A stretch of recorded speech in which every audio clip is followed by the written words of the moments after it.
Suster, Bapak Ibu, saudara-saudari yang terkasih dalam Kristus, selamat malam. Sungguh pada malam hari ini kita boleh bersyukur.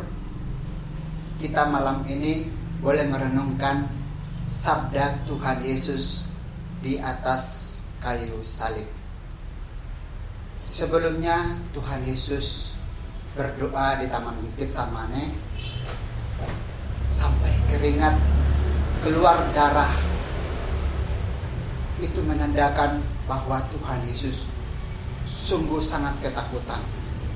Karena Dia Tuhan, Dia pasti tahu apa yang akan dialami.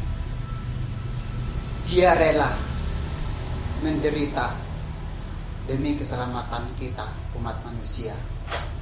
Mari pada malam hari ini kita renungkan jalan Tuhan Yesus yang dipilih, yaitu jalan penderitaan. Kita sebagai pengikut Tuhan, Yesus bersabda harus memikul salib, dan mengikut Tuhan Yesus. Untuk itu pada malam hari ini mari kita renungkan 7 sabda Tuhan Yesus di kayu salib. Jalan penderitaan.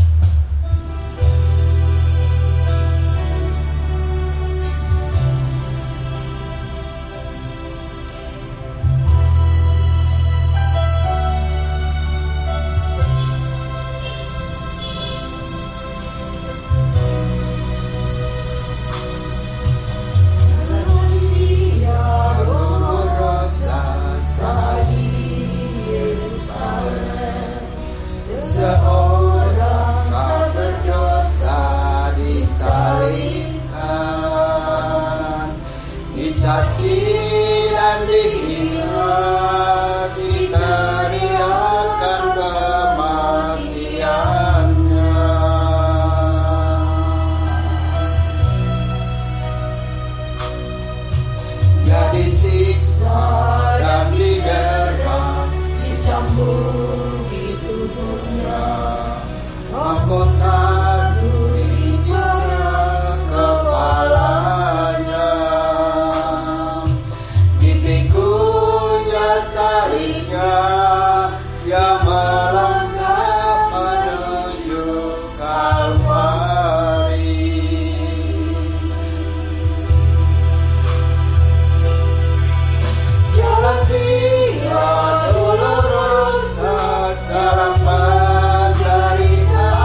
serahkan dirinya di Kalvari.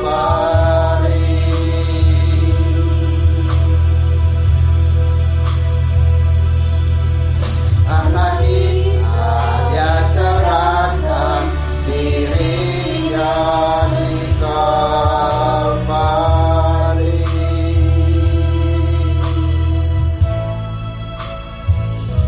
Dalam nama Bapa dan Putra dan Roh Kudus. Amin. Puji dan syukur kami haturkan kepadamu ya Bapa, atas segala berkat, kemurahan, kebaikan yang Kau curahkan kepada kami. Dan terlebih pada malam hari ini Bapa, kami Kau perbolehkan untuk bersekutu merenungkan 7 sabda Yesus di kayu salib. Suster, Bapak, Ibu, dan Saudara terkasih dalam Kristus. Kalau seseorang yang kita kasihi meninggal, maka kita mencoba mengingat pengalaman-pengalaman bersama dengan orang tersebut, baik pengalaman suka maupun duka. Namun, terutama kita mencoba mengingat apa yang diucapkan pada saat-saat menjelang ajalnya. Karena pesan pada saat-saat terakhir adalah penting dan penuh makna. Pada malam hari ini, kita akan mengingat dan memaknai 7 sabda Yesus yang diucapkannya pada saat Dia tergantung di kayu salib, saat-saat akhir hidupnya.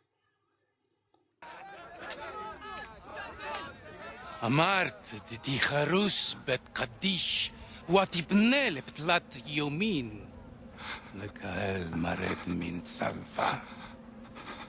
הנחו משיח אנא אמר ירודהו מן צלבה דינקדזה ונהמין.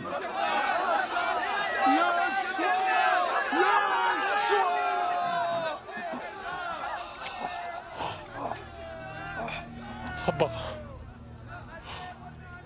spako, dilahirkan namun, tiap mo.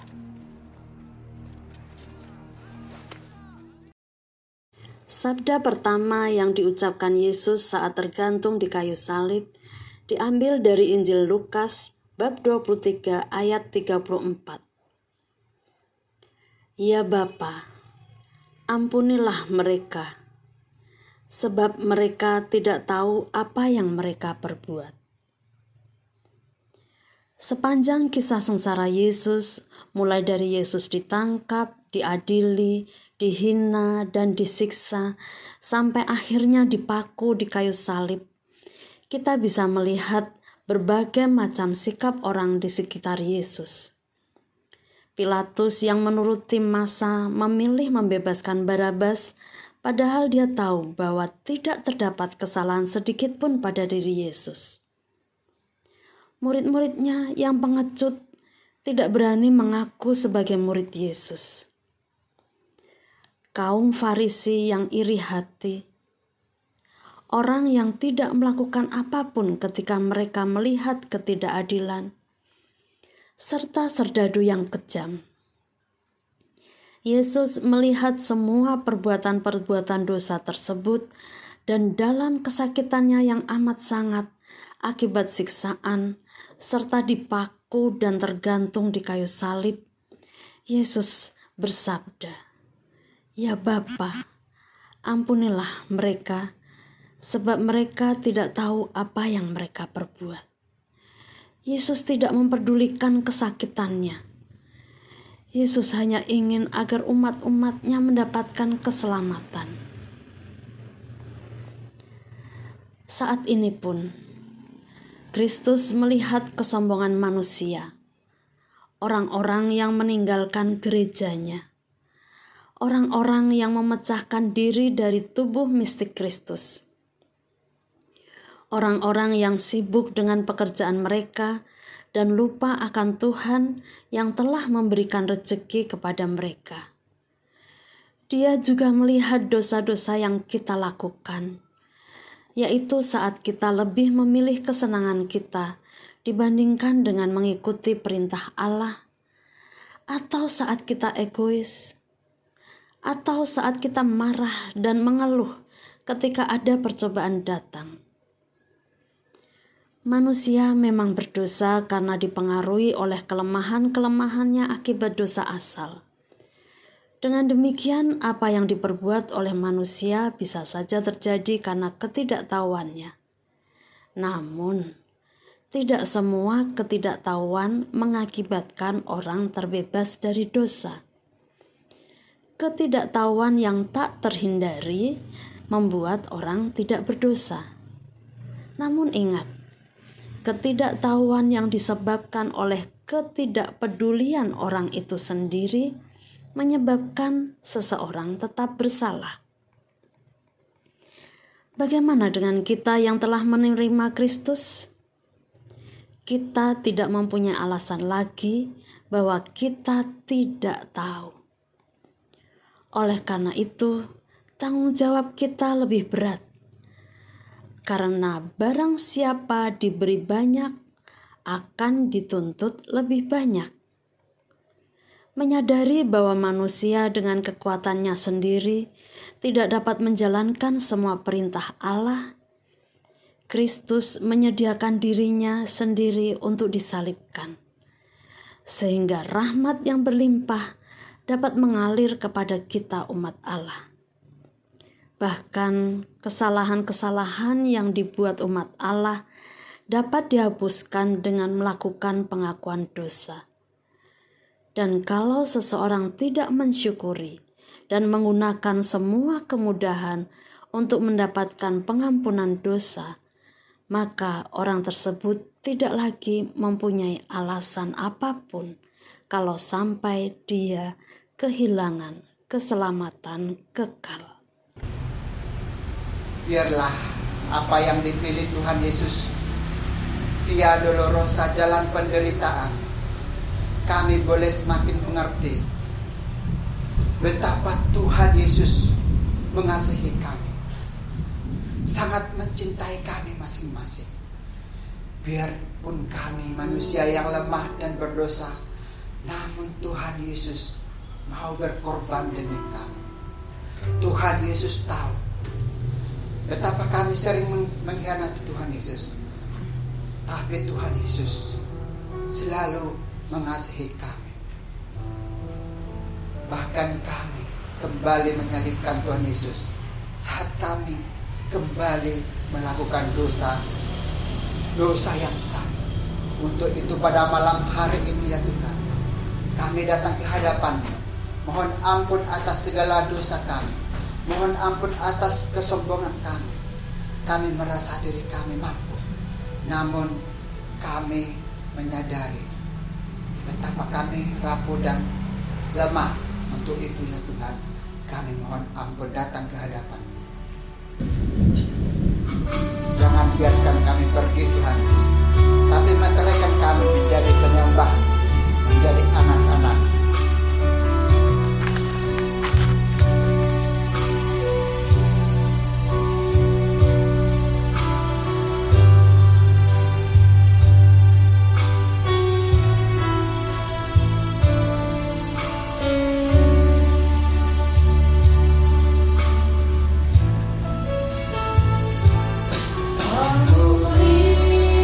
Semua kesombongan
itu ya Tuhan, kami mengakui segala dosa dan pelanggaran kami. Dengan rendah hati, dengan ketulusan hati, kami mau mengakui segala dosa dan pelanggaran kami di hadapan Allah Bapa dan sesama kami. Saya mengaku kepada Allah yang Maha Kuasa dan kepada saudara sekalian bahwa saya telah berdosa dengan pikiran dan perkataan, dengan perbuatan dan kelalaian. Saya berdosa, saya sungguh berdosa. Oleh sebab itu saya mohon kepada Santa Maria, kepada para malaikat dan orang kudus, dan kepada saudara sekalian, supaya mendekat saya kepada Allah Tuhan kita. Amen. وأتبعك المسبات أن تثبت عني أن صديق به أسأل عن تقول لي أنني باسم نادي تيتا Nabalak. Kumatna tehuini. Kalitan. Sabda kedua yang diucapkan Yesus saat tergantung di kayu salib diambil dari Injil Lukas juga bab 23 ayat 43. Kata Yesus kepadanya, "Aku berkata kepadamu, sesungguhnya hari ini juga engkau akan ada bersama-sama dengan aku di dalam Firdaus." Ada dua orang yang disalibkan bersama Yesus. Kedua orang tersebut sama-sama penjahat. Tetapi ketika melihat Yesus bersama mereka disalib, kedua penjahat memilih jalan yang berbeda. Yang seorang memilih untuk menghujat Yesus dengan berkata, "Bukankah engkau adalah Kristus? Selamatkanlah dirimu dan kami." Tetapi yang seorang lagi memilih untuk percaya kepada Yesus, menyadari dosa-dosanya, dan menyerahkan diri sepenuhnya kepada Yesus, sehingga Yesus berkata kepadanya, "Aku berkata kepadamu, sesungguhnya hari ini juga engkau akan ada bersama-sama dengan aku di dalam Firdaus." Bagaimana dengan kita yang sudah menerima Kristus? Tak ada satupun dari kita yang tidak pernah berbuat dosa seperti penjahat yang disalibkan bersama Yesus. Yesus ada bersama kedua penjahat tersebut. Saat ini pun Yesus ada bersama kita yang penuh dosa. Sebagai orang yang sudah menerima Kristus, tentu saja kita memilih jalan seperti penjahat yang percaya dan menyerahkan dirinya kepada Yesus. Ketika kita mengalami pencobaan yang berkepanjangan, misalnya tidak diterima di sekolah yang diinginkan, belum mendapat pekerjaan, bisnis kita bangkrut, kondisi rumah bocor dan hampir rubuh, mengalami sakit, tidak ada orang yang mau menolong pada saat kita mengalami kesusahan. Tidak ada orang yang membalas kebaikan-kebaikan yang telah kita berikan. Pada saat pencobaan datang, hendaknya kita tetap bersukacita. Kita tetap memberikan kasih dan berkat kepada siapapun. Karena kita rindu mendengar sabda Yesus diucapkan kepada kita, yaitu, "Aku berkata kepadamu, sesungguhnya hari ini juga engkau akan ada bersama-sama dengan aku di dalam Firdaus."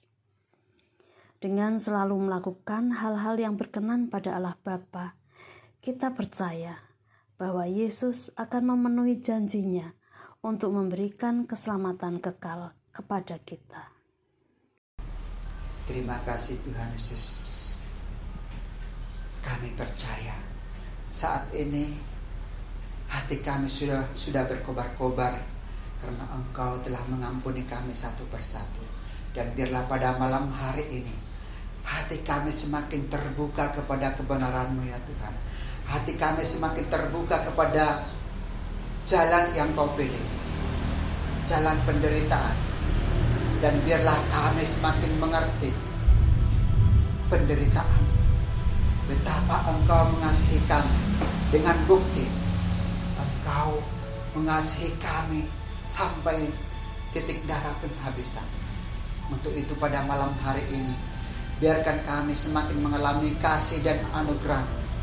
Biarkan kami, biarpun kami bersekutu dari tempat kami masing-masing, kami percaya bahwa Tuhan tidak dibatasi oleh tempat. Maka biarkan kami boleh sehati sepikir menaikkan pujian penyembahan kami. Dan kami percaya saat kami meninggikan Engkau, meninggikan salib-Mu, Engkau semakin menarik banyak jiwa-jiwa kepada Engkau. Dan kami rindu Tuhan, kami rindu semakin banyak orang bersama-sama kami untuk memuji menyembah Engkau. Dan pada malam hari ini kami bersehati sepikir menaikkan pujian penyembahan kami.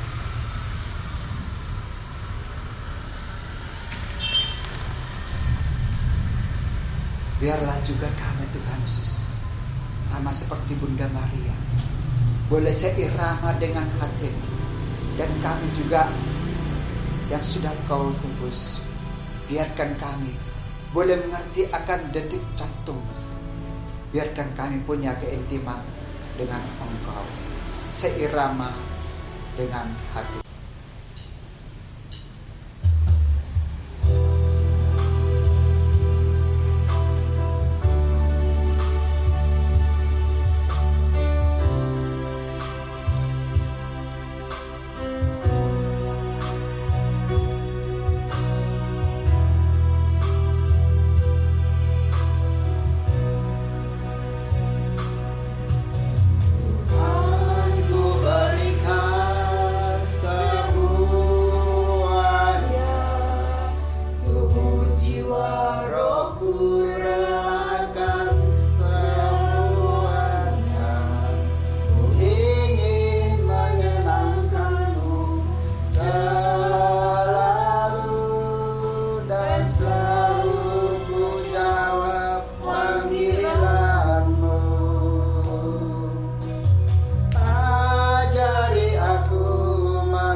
Sampai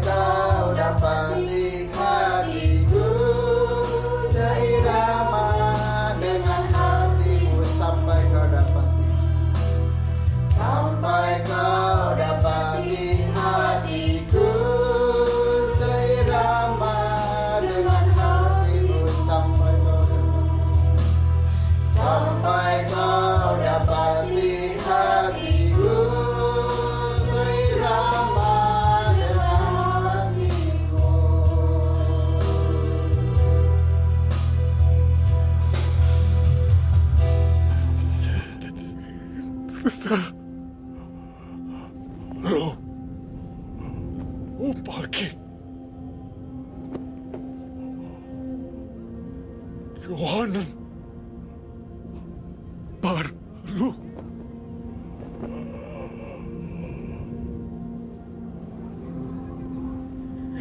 Imak.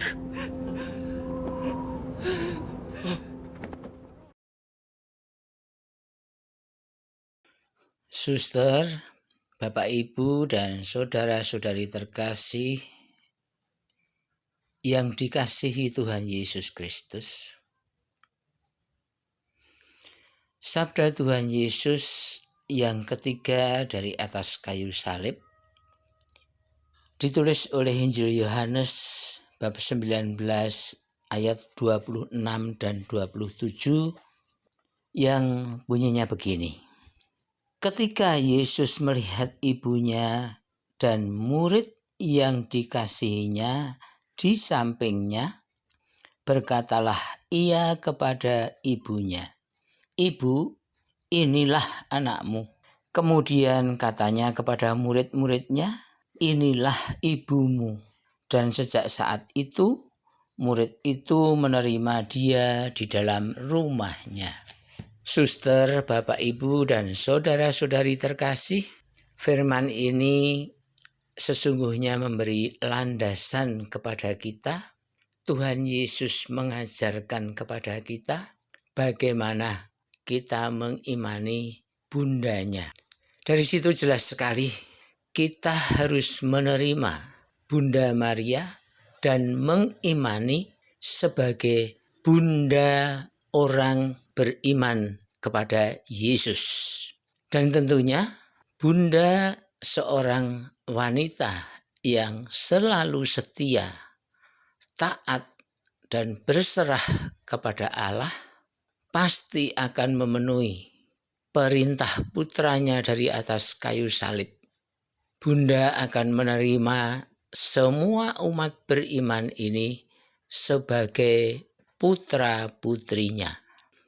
Kalau kita tarik benang merah dengan Abraham, sebenarnya Bunda Maria ini di dalam Perjanjian Lama setara dengan Abraham.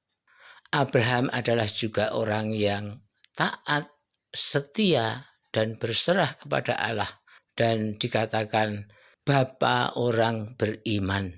Dan ketika Yesus sudah ada, Maria bisa kita katakan sama kedudukannya. Maria adalah orang yang setia, taat, dan berserah kepada Allah. Dia adalah bunda orang beriman. Demikian dari pengalaman iman saya, hubungan relasi iman saya terhadap Maria dan Yesus, saya mengimani dengan sungguh Maria adalah wanita yang suci, yang setia dan taat, serta selalu berserah. Dan dia adalah bundaku sebagai orang beriman kepada Yesus. Sebuah pengalaman ingin saya sampaikan kepada suster, Bapak, Ibu, dan saudara-saudari terkasih. Saya ketika melakukan perjalanan dari Pekalongan ke Jogja, atau sebaliknya dari Jogja ke Pekalongan lewat Semarang, ketika melalui Ambarawa, selalu ada kerinduan ingin mampir ke Gua Kerep, baik itu sebentar maupun bermalam. Karena saya merasakan sekali bahwa ketika lewat itu, bundaku ada di sana. Lalu ketika saya sampai di sana, kami biasa berdoa dulu di atas Gua Maria, di ruang Maha Kudus, di mana Yesus disemayamkan di situ. Kami berdoa di sana dulu dengan ketenangan, keheningan yang luar biasa, enaknya, nyamannya luar biasa. Setelah berdoa di sana, barulah kami turun ke Gua Maria, menyalakan lilin dan berdoa, minta kepada Bunda, bantulah Bunda. Doa yang baru saja aku sampaikan kepada putramu, agar oleh karena doamu, putramu akan segera mengabulkan doa yang kami sampaikan, sebagaimana yang terjadi di pesta perkawinan di Kana. Putramu melakukan mukjizat yang pertama yang belum saatnya dia lakukan oleh karena hormat, mengasihi, dan taat kepada engkau, sebab engkau memintanya. Dari dasar iman itulah, maka kami tidak pernah meminta kepada Maria. Sebab Maria tidak bisa memberi, tidak bisa mengabulkan doa kita. Yang bisa memberi dan mengabulkan adalah Tuhan Yesus Kristus. Nah, setelah itu kami baru bersantai-santai, entah makan pecel, entah makan sate keong dan sebagainya. Terasa tenang, damai, sukacita. Bahkan kami kadang sering bermalam di sana, tidur di pendopo seadanya atau bahkan tidur di mobil. Paginya 5:30 misa di gereja Jago, baru melanjutkan perjalanan. Demikian Bapak Ibu pengalaman iman yang kami rasakan terhadap Maria. Dia adalah Bunda kita. Semoga dari pengalaman iman ini akan bisa menguatkan kita semua, Bunda kita yang harus selalu kita ingat, kita kenang, dan selalu kita hadirkan juga di dalam doa untuk membantu doa-doa kita. Terima kasih. Kini kami ingin menyembah Engkau bersama Bunda Maria. Kami ingin menyembah Engkau di dalam roh dan seluruh kebenaran. Kami percaya Engkau begitu mengasihi kami. Dan kami sungguh kagum dan sungguh hormat akan apa yang telah Kau berikan kepada kami. Apa yang sudah Kau korbankan bagi kami. Apa yang sudah Kau sediakan bagi kami semua. Kami sungguh terpesona. Kami sungguh kagum akan Engkau. Kau sungguh indah.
shanana para shan. Kira tata pala shanana lala patata sikira pala shanana. Kira tata pala shanana lala pala takala pala. Kira tata pala shanana lala pala sikira pala shanana. Sikira pala shanana pala sikira pala. Sikira pala tata pala shanana. Sikira pala shanana pala sikira pala.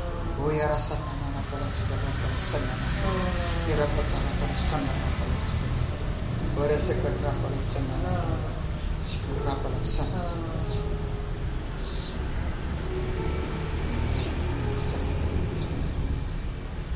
Barang siapa datang kepadaku, menyenangkan hatiku, melalui doa,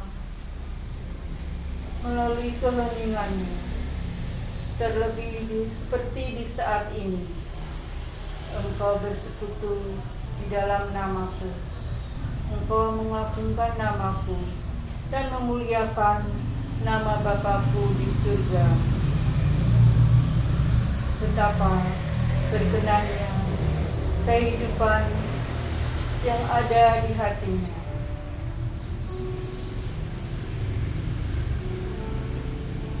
Tekunlah selalu di dalam memuliakan namaku.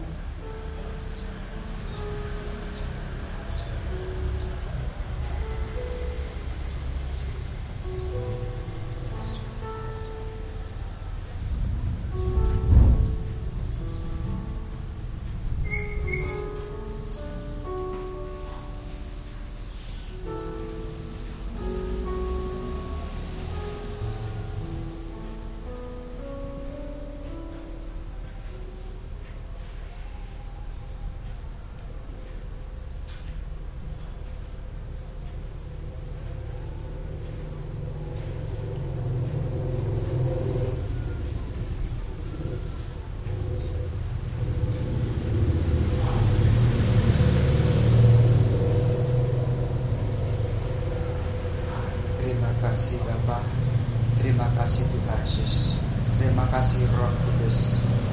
Kalau pada malam hari ini kami boleh masuk dalam hadirat-Mu yang sungguh indah, sungguh luar biasa, membuat hati kami senantiasa kembali berkobar. Terima kasih Bapa.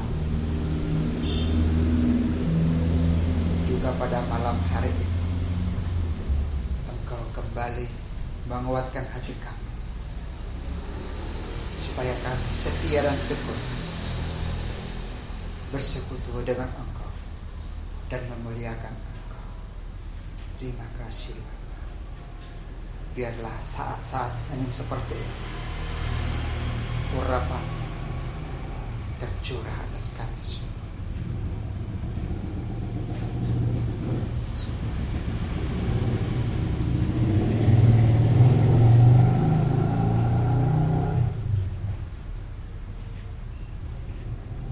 Kami percaya Engkau senantiasa memberkati kami, memberikan yang terbaik kepada kami, menguatkan yang lemah, mendampingi kami. Terima kasih Tuhan. Segala hormat kemuliaan hanya bagi nama-Mu. Terima kasih Tuhan.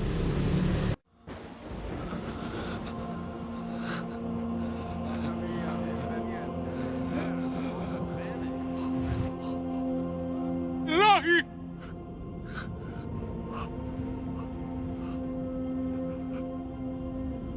Ilahi!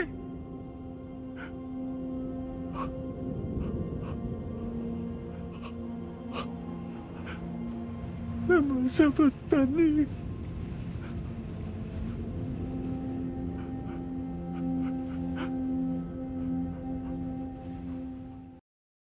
Suster, Bapak, Ibu, dan saudara-saudari terkasih di dalam Kristus yang dikasihi Tuhan Yesus, di dalam sabda yang keempat Tuhan Yesus dari atas kayu salib, dikatakan di dalam Matius 27 ayat 46 begini,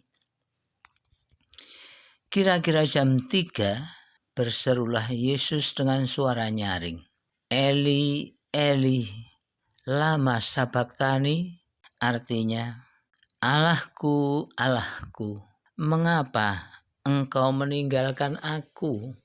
Suster, Bapak, Ibu, dan saudara-saudari terkasih di dalam Kristus, mendengar firman Yesus di atas kayu salib itu, langsung iman kita akan mengatakan, Dia sungguh Allah dan Dia sungguh manusia. Kenapa dikatakan demikian? Dan kenapa kita imani demikian?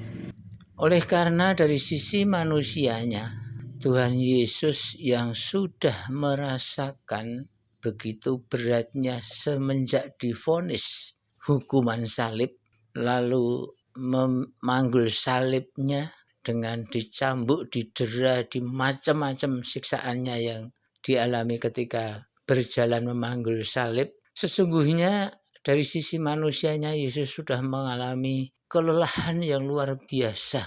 Boleh dikatakan sebenarnya sudah tidak mampu. Namun kekuatan itu datang oleh karena Tuhan Yesus selalu setia, taat, dan berserah kepada Allah Bapanya. Jadi di sini juga mengajarkan kepada kita bahwa iman itu haruslah diikuti dengan suatu tindakan yang selalu setia, taat, dan berserah kepada Bapa. Namun demikian wajarlah dari sisi manusianya sambat Yesus itu. Allahku, Allahku, mengapa engkau meninggalkan aku? Padahal juga dia tahu kalau Allahnya tidak meninggalkan, kalau Bapa kita itu tidak meninggalkan dia. Tapi oleh karena beratnya dari sisi manusia. Namun demikian pada kesudahannya dari setia, taat, dan berserahnya itu, akhirnya yang didapatkan adalah kemenangan, kemuliaan, kebangkitan, dan dapat bersatu dengan Bapa di surga, duduk di sebelah kanannya. Itu yang akan Bapa tunjukkan kepada kita. Oleh karena memang sesungguhnya sejak di dalam perjanjian lama kita sudah melihat jelas bahwa Allah kita adalah Allah yang penuh belas kasih. Allah yang menginginkan manusia-manusia ciptaannya itu selamat kembali semua kepadanya. Hal ini terlihat ketika di Taman Eden yang biasanya indah, sukacita, ketemu Adam dan Hawa. Semenjak Adam dan Hawa jatuh ke dalam dosa, Allah masuk ke Taman Eden, dan Adam Hawa mendengar langkahnya saja sudah bersembunyi, takut dan malu ketemu Allah. Hingga Allah mencari, Adam, di mana engkau? Ya, Allah sudah tidak bisa menemukan manusia ciptaannya yang bagi Allah sungguh menyenangkan. Itu didapatinya sudah sulit karena sembunyi, ya, karena ketakutan. Hingga pada suatu saat Allah menyatakan di dalam Kejadian 7 ini sudah mulai terlihat. Mungkin saya bacakan sedikit ya di sini. Berfirmanlah Tuhan, Aku akan menghapuskan manusia yang telah kuciptakan itu dari muka bumi, baik manusia maupun hewan, dan binatang-binatang melata, dan burung-burung di udara. Sebab aku menyesal bahwa aku telah menciptakan mereka. Tetapi Nuh mendapat kasih karunia di mata Tuhan itu. Di dalam Kejadian Allah sudah kecewa sesungguhnya dengan manusia jatuh ke dalam dosa. Maka Allah berinisiatif oleh karena kasihnya yang begitu besar akan memperbaiki hubungannya dengan manusia. Allah merelakan mengosongkan diri sama seperti manusia. Dan dikatakan di dalam firman-Nya, Sabda telah menjadi manusia dan tinggal di antara kita. Itulah pada diri Yesus yang juga menjadi manusia dan mengalami sambat itu. Namun di situ juga sekaligus mengokohkan iman kita bahwa Yesus adalah Allah. Dia sungguh Allah, tapi juga sungguh manusia. Karena di dalam Yesus adalah Allah sendiri yang turun ke dunia menyelamatkan manusia. Semoga ini akan menguatkan iman kita dan betul-betul tidak akan goyah bahwa Yesus adalah Allah, sungguh Allah dan sungguh manusia.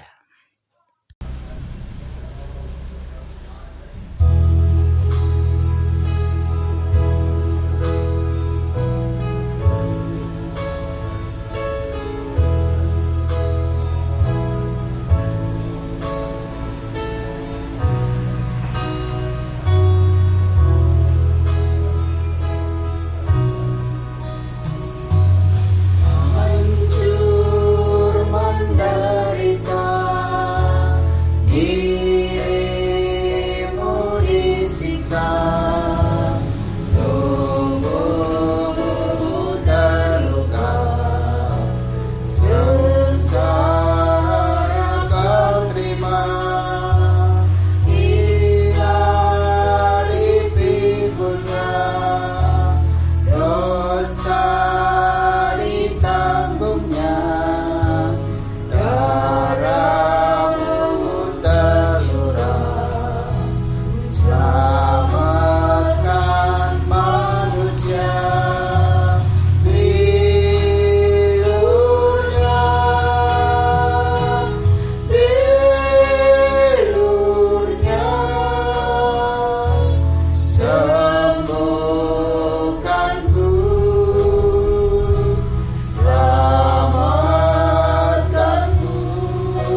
Suster, Bapak, Ibu, Saudara-saudari yang dikasihi Tuhan Yesus Kristus, sabda kelima Tuhan Yesus Kristus di atas kayu salib adalah "Aku haus". Sabda ini ditulis oleh Injil Yohanes, di mana Injil sinopsis tidak menuliskan, tetapi tentang minum anggur asam memang dituliskan. Nah, dua makna secara literal dan figuratif ini perlu kita renungkan, di mana secara literal memang tubuh kita itu kurang lebih 70-80% air, dan kalau terjadi kekurangan air ini bisa mengakibatkan dehidrasi, lalu kerusakan sel-sel, jaringan, lalu organ, dan sampai bisa mengalami kematian karena dehidrasi. Pada saat manusia itu mengalami kekurangan cairan, maka akan ada tanda, yaitu rasa haus, sehingga perlu manusia itu minum air untuk memenuhi kebutuhan air. Dalam penderitaan Yesus Kristus yang luar biasa, di mana darah keluar karena siksaan sebelum disalibkan, dan setelah disalib pun paku yang tertancap baik di tangan maupun di kaki ini juga akan terus menambah pengeluaran darah. Pastilah dehidrasi yang hebat. Bahkan secara manusia dan sel-sel di dalam tubuh sudah juga mulai kekurangan cairan, dan rasa haus yang hebat pasti akan dirasakan. Oleh sebab itu secara literal makna "aku haus" ini memang bisa terjadi secara manusia, tetapi juga makna yang bersifat figuratif, di mana Yesus Kristus menyatakan "aku haus", yang dituliskan oleh Yohanes, di mana Yohanes menuliskan supaya genaplah kitab suci, karena memang pemazmur menuliskan tentang kehausan ini dan tentang minum anggur asam, sehingga hal itu digenapi. Makna figuratif yang dinyatakan oleh Yesus Kristus dengan menggenapi perjanjian lama, "Aku haus", ini menyatakan bahwa dia haus akan Allah, tetapi juga menyatakan haus akan milik kepunyaannya yang memang misi kedatangan ke dunia, di mana dia menjadi daging, yaitu Sang Firman sendiri menjadi manusia. Misinya untuk menebus manusia dari dosa, untuk menyelamatkannya. Kehausan ini yang dalam makna figuratif dinyatakan. Oleh sebab itu permenungan tentang "aku haus" ini sungguh luar biasa, dan kita sendiri menjadi malu sebenarnya, karena penderitaan yang luar biasa sampai menyatakan "aku haus", dan ini suatu misi dari Bapa yang ditugaskan kepada Yesus Kristus, yakni Sang Sabda yang menjadi manusia ini, rentetan yang pada akhirnya menimbulkan suatu kehausan, baik secara makna literal maupun figuratif. Kita semua dikasihi dengan kasih yang sungguh luar biasa besarnya, melebihi kita mengasihi diri kita. Ini yang perlu kita renungkan. Maka bagaimana kita akan menanggapi kasih-Nya yang begitu besar? Kehausan Dia akan miliknya sendiri. Kita adalah umat kepunyaannya. Karena kita percaya, maka marilah sungguh-sungguh kita renungkan, kita sadari, dan biarlah menjadi rema di dalam hati kita sabda tentang aku haus ini, sehingga menjadi berkuasa firman itu, dan kita akan menanggapi di dalam Roh Kudus, supaya kita makin hari makin berkenan dan dapat membedakan mana yang baik, berkenan, dan yang sempurna. Amin.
biarlah api kemuliaan membakar setiap hati kami semua, sehingga kami semakin rindu dibakar oleh kuasa Roh Kudus-Mu untuk lebih melayani Engkau. Terima kasih Tuhan Yesus. Terima kasih Tuhan Yesus.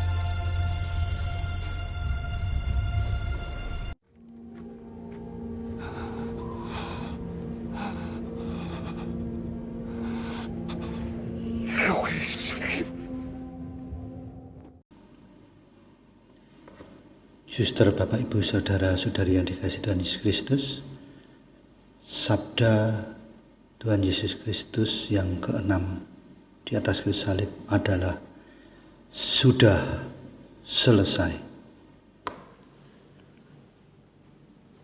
Sabda ini di mana Yesus Kristus telah menyadari misi penyelamatan yang dilaksanakan dari tugas Bapa benar-benar sudah selesai, dan ia nyatakan dengan suatu sabda, sudah selesai. Hal ini memang menunjukkan suatu kelegaan bagi Yesus Kristus yang melaksanakan misi penyelamatan dengan cara yang dahsyat, penderitaan yang hebat, dan sampai titik darah yang penghabisan. Telah selesai, inilah yang membuat suatu kelegaan. Kita pun dalam suatu tugas tertentu yang berat, begitu selesai maka ada suatu kelegaan dengan ungkapan apapun,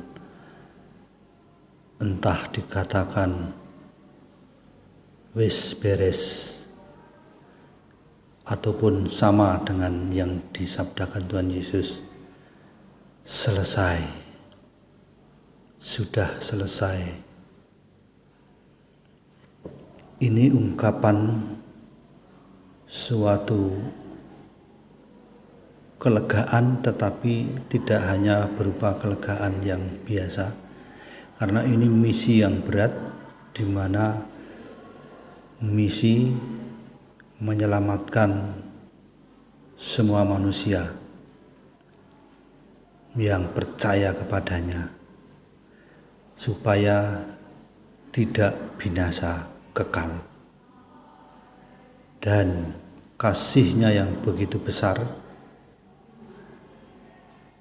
telah ditunjukkannya dengan cara penyelamatan yang ajaib. Dan kitab suci menyatakan tidak semua orang beroleh iman. Salib suatu batu sandungan bagi orang Yahudi, dan salib juga suatu kebodohan bagi orang Yunani atau di luar Yahudi. Tetapi bagi yang percaya, salib ini kekuatan Allah dan puncak penderitaan di mana Yesus Kristus disalib, dan salib merupakan suatu kematian yang dianggap memalukan atau bahkan paling memalukan. Oleh sebab itu, Yesus Kristus yang adalah Sang Firman sendiri, setara dengan Allah, mengosongkan dirinya, mengambil rupa hamba, sama dengan manusia, dan sudah menjadi manusia pun ia masih merendahkan diri lagi, bahkan mati di kayu salib. Ini kematian terkutuk menurut pandangan pada saat itu, baik itu budaya Romawi maupun tradisi Yahudi. Nah, oleh sebab itu sabda sudah selesai ini benar-benar suatu kabar yang menggembirakan bagi setiap yang mendengar, karena misi penyelamatan yang sangat atau maha hebat itu, penderitaannya sudah selesai dan tidak gagal. Oleh sebab itu, mari kita bersama-sama saling menopang untuk terus mengerjakan keselamatan yang telah kita terima ini, supaya kita tetap tidak terhilang dari daftar nama kitab kehidupan anak domba itu yang telah menebus kita. Dan sabda sudah selesai, sudah dinyatakan, maka sungguh-sungguh suatu penderitaan yang menyelamatkan bagi kita. Jangan sia-siakan iman. Amin.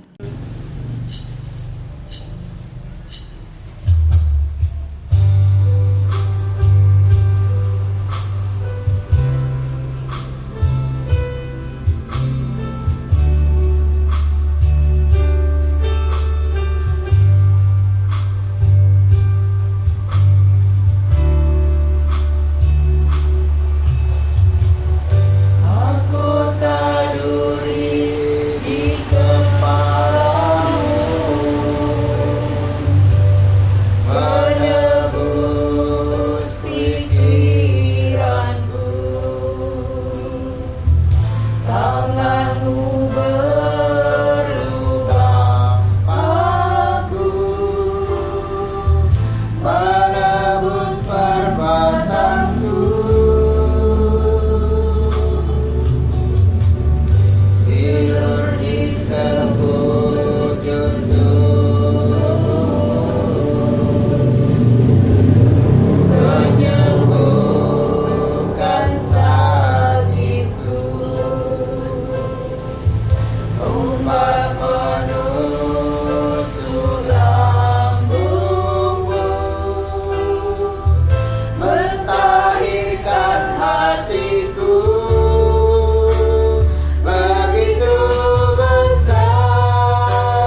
Ya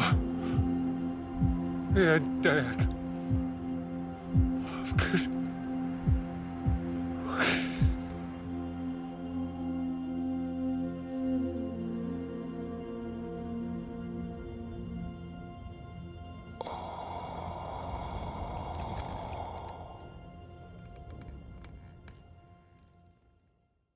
Suster, Bapak, Ibu, dan saudara-saudari terkasih di dalam Yesus yang dikasihi Tuhan Yesus Kristus. Dalam sabdanya yang ketujuh, Tuhan Yesus di atas kayu salib ditulis oleh Injil Lukas bab 23 ayat 46. Lalu Yesus berseru dengan suara nyaring, "Ya Bapa, ke dalam tangan-Mu kuserahkan nyawaku." Dan sesudah berkata demikian, ia menyerahkan nyawanya. Dari sabda tersebut, Tuhan Yesus yang sungguh Allah dan sungguh manusia hendak mengajarkan kepada kita tentang iman kita, ya, dari sisi manusia. Harus menyadari sepenuhnya bahwa hidup ini berasal dari Bapa, kekuatan ini berasal dari Bapa, dan hidup ini kita tujukan untuk kemuliaan Bapa. Ini yang harus kita pegang. Nah, bagaimana dalam kehidupan sehari-hari kita terapkan? Saya mengambil contoh sebuah keberhasilan yang dicapai oleh seseorang. Ketika kita berhasil dalam satu hal, kita mendapat banyak pujian oleh orang, ya, dan bahkan mungkin kekaguman oleh banyak orang. Kita harus menyadari sepenuhnya hidup ini milik Bapa. Keberhasilan itu oleh karena kemampuan yang datang dari Bapa. Dan hasilnya di mana banyak dipuji orang, dikagumi, ini untuk kemuliaan Bapa. Namun kadang-kadang manusia lupa, ya, masih ngeyel, ya. Saya berhasil karena saya pinter. Nah, pinter karena apa? Karena saya belajar, ya, otak saya menjadi pinter. Tapi kalau sudah ditanya, bagaimana caranya membuat otak? Diam, nggak bisa jawab. Jelas sekali bahwa otak kita ini mau pinter, mau bodoh, ya, mau belajar sehari semalam tapi nggak mudeng-mudeng atau baru sebentar saja mudeng, semua itu datang dari Bapa yang memampukan kita. Maka ketika berhasil, ya kita kembalikan demi kemuliaan Bapa. Ya, yang dipuji-puji, yang dikagumi itu adalah Bapa. Sehingga manusia tidak akan pernah menjadi sombong kalau menyadari iman itu. Ini tentang keberhasilan. Lalu tentang penderitaan. Kita sadar sepenuhnya bahwa penderitaan itu bukan datang dari Bapa. Tuhan Yesus disalibkan itu oleh karena kesombongan manusia dan karena dosa manusia. Maka kita pun demikian. Ketika kita dalam penderitaan, andaikan saja contohnya kita sakit lah, ya, maka kita harus menyadari hidup ini berasal dari Bapa. Ya, saya mohon kekuatan di dalam sakit itu datang dari Bapa. Dan kalau sampai sembuh, ya, ini karena kemuliaan Bapa. Tapi kadang-kadang manusia lupa. Sakit sebulan sambatnya sudah ngoyo-woro. Padahal dibanding sehatnya puluhan tahun nggak dirasakan. Ya, nggak disyukuri. Ini kalau tidak bersandar pada iman berasal dari Bapa, kekuatan dari Bapa, dan ditujukan untuk kemuliaan Bapa, ya tidak pernah akan kita ayem hidup ini. Demikian Bapak Ibu tentang iman kita secara manusia, kaitannya harus menyadari penuh bahwa hidup ini berasal dari Bapa, kekuatan dari Bapa, dan akhir dari hidup ini adalah untuk kemuliaan Bapa.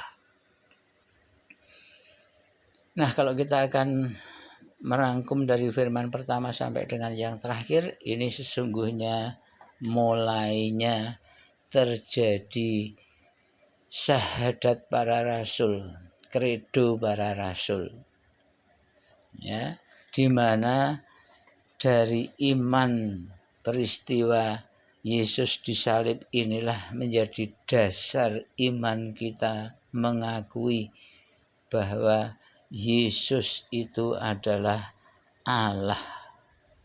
Maka di situ dikatakan di dalam syahadat rasul itu dari awal, aku percaya akan satu Allah, Bapa yang Maha Kuasa, pencipta langit dan bumi. Ya, dari Genesis mulai penciptaan, aku percaya. Saya ambil sebagian.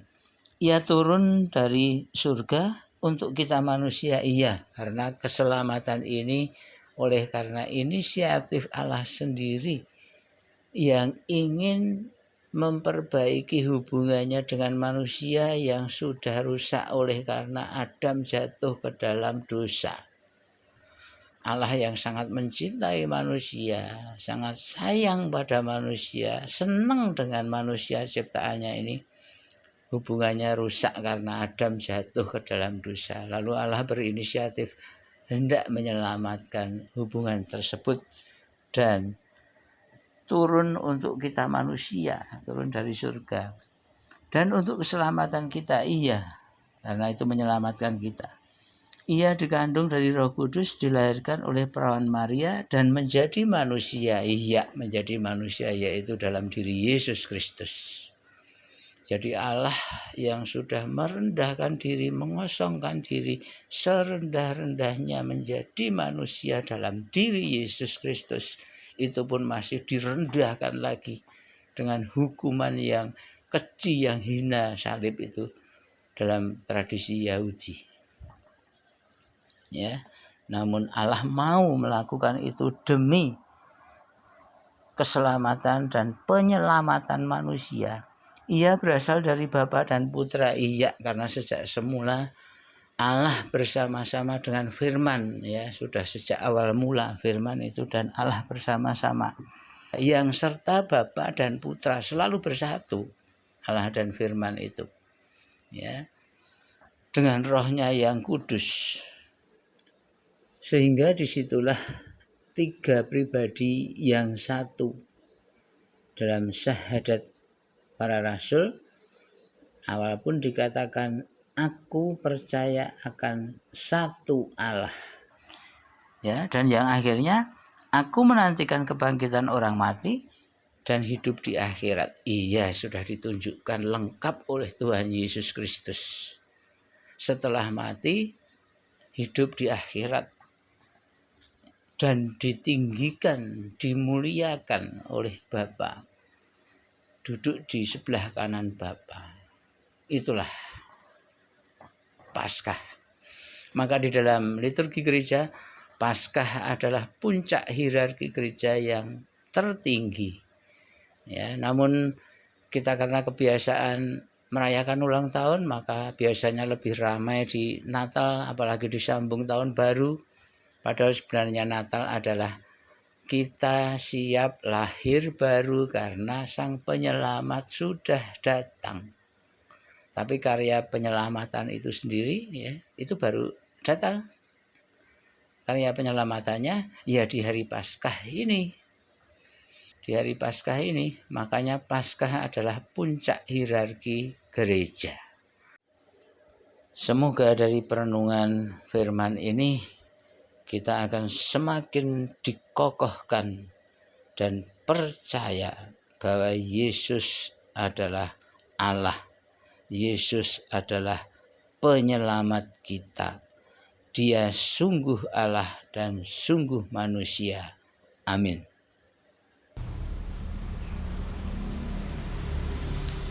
Ya Bapa, terima kasih atas kesempatan yang Kau berikan kepada kami. Kami telah selesai merenungkan 7 sabda Yesus di atas kayu salib. Semoga apa yang kami renungkan pada malam hari ini semakin membuat kami semakin mengerti dan semakin mengenal penderitaan Tuhan kami Yesus Kristus. Dan biarlah karena berkat salib Tuhan Yesus, kami semakin dikobarkan untuk mengikuti Yesus, untuk menyangkal diri kami dan memikul salib kami masing-masing. Dan untuk itu Bapa, biarlah berkat-Mu senantiasa melimpah atas kami semua, sehingga dari hari ke hari kami semakin dikuatkan oleh Tuhan Yesus, karena kami tahu bersama Tuhan Yesus semuanya akan baik adanya. Terima kasih Bapa, terpujilah Engkau kini dan sepanjang masa. Amin. Bapa kami yang ada di surga, dimuliakanlah nama-Mu, datanglah kerajaan-Mu, jadilah kehendak-Mu di atas bumi seperti di dalam surga. Berilah kami rezeki pada hari ini, dan ampunilah kesalahan kami, seperti kami pun mengampuni yang bersalah kepada kami. Dan janganlah masukkan kami ke dalam pencobaan, tetapi bebaskanlah kami dari yang jahat. Amin. Ya Bunda Maria, Bunda Gereja dan Bunda kami, sampaikanlah doa-doa kami ini, dan mohonkanlah berkat-berkat Yesus kepada kami yang kami butuhkan di dalam perjuangan hidup ini. Maka terimalah salam hormat kami Bunda. Salam Maria, penuh rahmat Tuhan sertamu. Terpujilah Engkau di antara wanita, dan terpujilah buah tubuhmu Yesus. Santa Maria Bunda Allah, doakanlah kami yang berdosa ini, sekarang dan waktu kami mati. Amin. Kemuliaan kepada Allah Bapa, Putra dan Roh Kudus, seperti pada permulaan, sekarang, selalu, dan sepanjang segala abad. Amin. Terpujilah Tuhan Yesus, Bunda Maria dan Santo Yosef, sekarang dan selamanya. Berkat Allah melimpah atas kita semua, dalam nama Bapa dan Putra dan Roh Kudus. Amin. Suster, Bapak, Ibu, saudara yang terkasih, mari kita tutup persekutuan doa pada malam hari ini dengan lagu Terlalu Besar.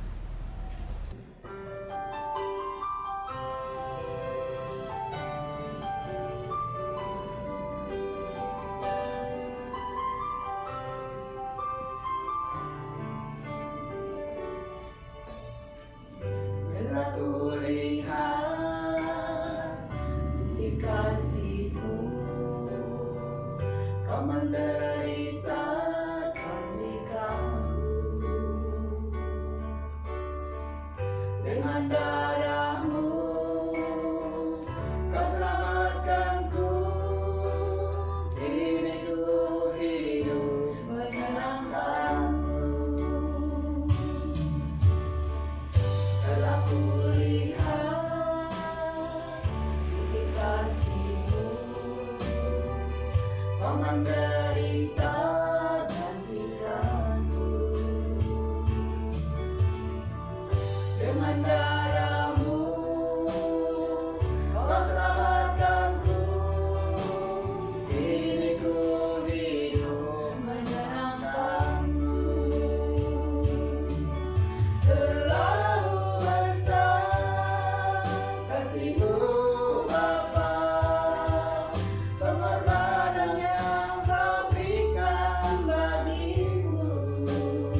melihat bukti kasih-Mu.